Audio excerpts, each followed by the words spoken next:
You're staring at a bank statement that shows more zeros than your government salary should ever produce. The Porsche in your driveway costs triple your annual income. Your kid goes to a private school that senators can barely afford.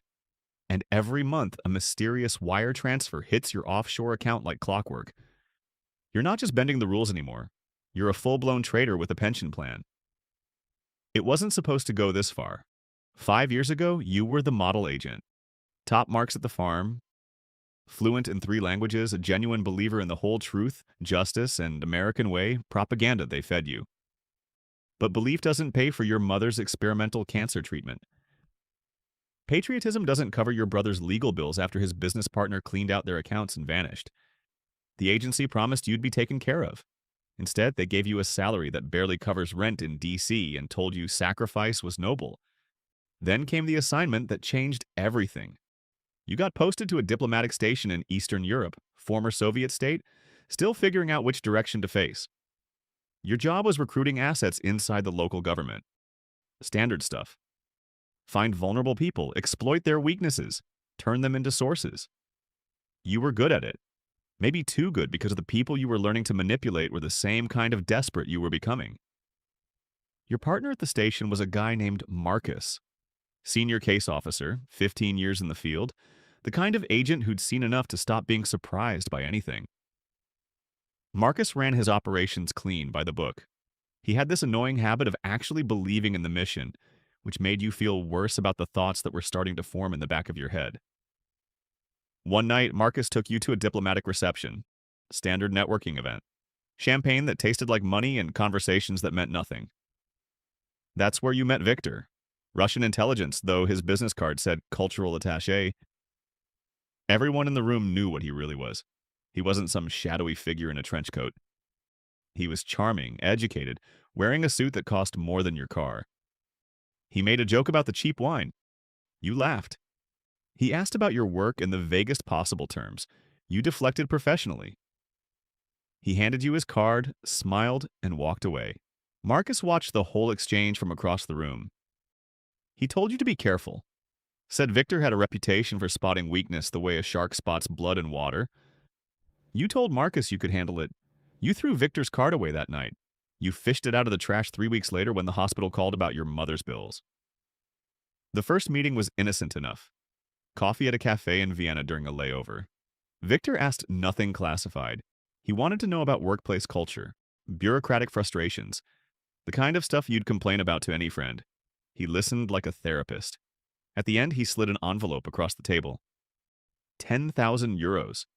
He said it was a consulting fee for your time. You should have walked away. You should have reported it immediately. Instead, you bought your mom 2 more months of treatment.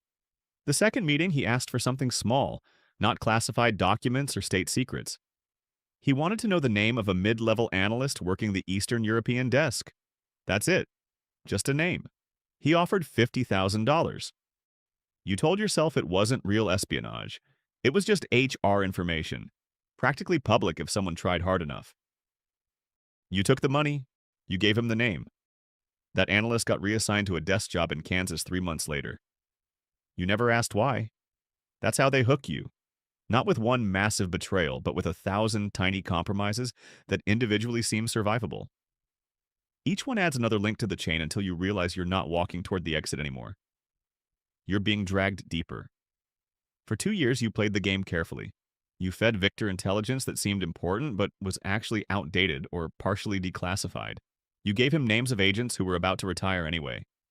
You provided reports on operations that had already been compromised through other channels. You convinced yourself you were running a controlled burn, taking the money while minimizing actual damage. You were the smartest person in the room, playing both sides.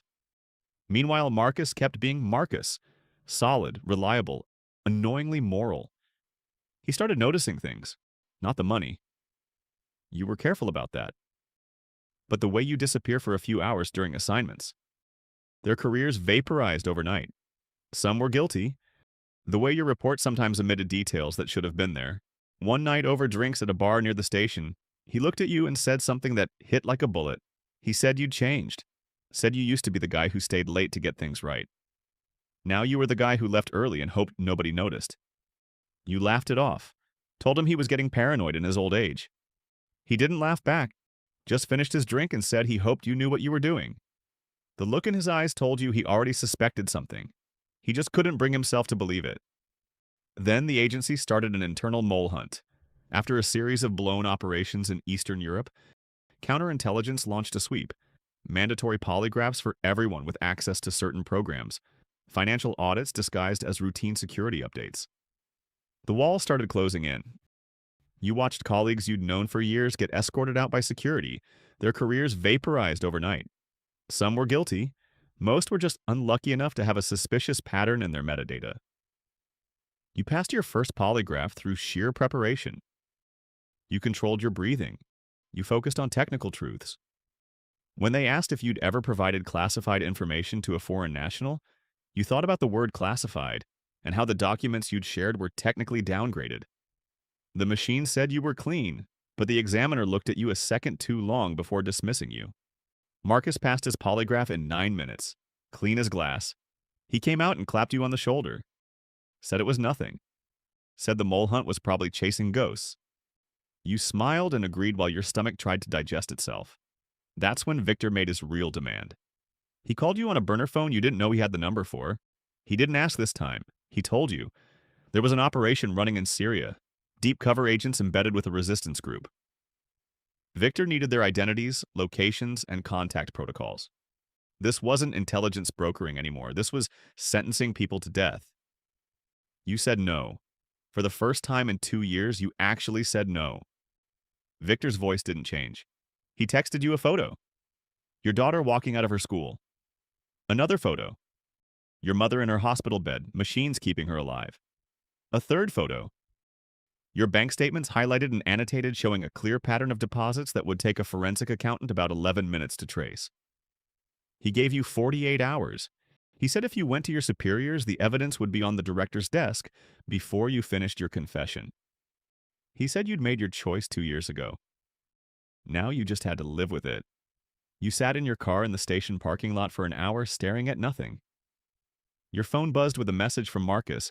He was asking if you wanted to grab dinner. And the only honest thing you can say about yourself is that you're exactly the kind of person you swore you'd never become. The phone keeps buzzing. You keep answering because that's what tools do. They get used until they break. And you haven't broken yet.